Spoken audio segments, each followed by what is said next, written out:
আমাদের শৈশবে আমরা এভাবেই এই ফুলগুলো থেকে মধু খেতাম। ফসলের ক্ষেত কিংবা রাস্তার ধারে জন্মানো শ্বেতশুভ্র এই ফুল বিশিষ্ট উদ্ভিদটি শ্বেতদ্রোণ কিংবা দুলফি কিংবা দণ্ডকলস নামে পরিচিত। এটির বোটানিক্যাল নাম হচ্ছে লিউকাস এসপিরা।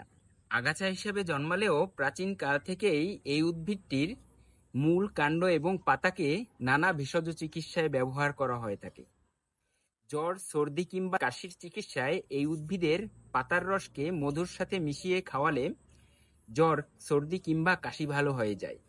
শুধু তাই নয়, জ্বরের কারণে শরীর ব্যথা হলে কিংবা শরীরের বিষ ব্যথা কিংবা বাতের ব্যথায় এই উদ্ভিদের পাতাকে সিদ্ধ করে কালিজিরা, রসুন এবং মরিচ দিয়ে বেটে এটিকে ভর্তা করে খেলে শরীরের ব্যথা নিরাময় হয়। তাছাড়া পেট ফাঁপা, বদহজম ও পেটের কৃমি দূর করতে এই গাছের পাতা সিদ্ধ করে ভর্তা বানিয়ে খেলে পেট ফাঁপা, বদহজম কিংবা কৃমি রোগ নিরাময় হয়। এছাড়া বাচ্চা কিংবা বড়দের চোখে ছানি পড়লে কিংবা চোখে পানি আসলে এই দণ্ডকলসের পাতার রস 2 ফোঁটা দিলে উপকার পাওয়া যায়।